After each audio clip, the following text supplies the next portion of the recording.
News, सच जरूरी है। नमस्कार दर्शकों, ये है MNS न्यूज नेटवर्क और आप देख रहे हैं MNS न्यूज टीवी। मैं हूं आपके साथ प्राची। तो आइए देखते हैं आज की कुछ खास खबरें। एक नजर डालते हैं आज के हेडलाइंस की ओर। वाटोड़ा में हुई हत्या या आत्महत्या। नागपुर में कचरा चुनकर गुजारा करने वाले युवक की हत्या करने का मामला सामने आया था, जिसमें वारदात वाटोड़ा थाने तक पहुंची थी। प्रजापति नगर चौक 28 वर्षीय मृतक मनोज बंगारी बंजारे। मनोज के परिवार में 3 भाई तथा 3 बहनें थी। सभी शादी हो गई थी और मनोज बेरोजगार था और साथ ही अविवाहित। उसे शराब की लत थी।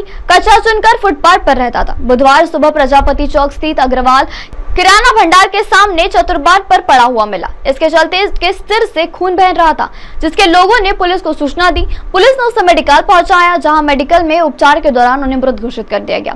पुलिस को सुबह 5 बजे मनोज के साथ अपरिचित व्यक्ति के साथ दिखाई देने की जानकारी मिली। सुबह 6 बजे अपाहिज को मनोज ने विवाद हो गया था। अपाहिज ने धारदार हथियार से सिर पर वार कर मनोज को हत्या कर दी। पुलिस उसकी खोजबीन कर रही है, जिसके चलते उसे पकड़ जाने के बाद या प्रकरणामध्ये जो मयत होता त्याच्या डोक्याला गंभीर स्वरूपाची इजा झालेल्या परिस्थितीमध्ये तो आपल्याला आढळून आला होता।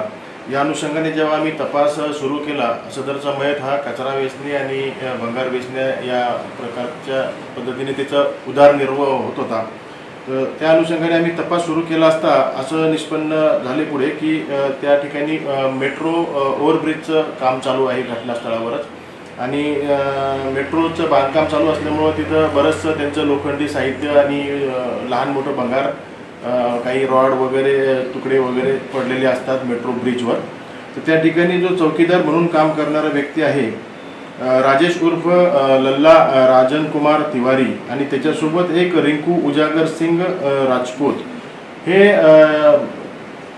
रात्रीच्या वेळेस तिथे असलेले काही लोखंडी तुकडे ब्रिजवरून खाली फेकतात आणि मग नंतर इतर काही लोकांचे तिथले जे कचरा वेचणारे लोक आहेत त्यांच्या माध्यमातून ते विकले जातात।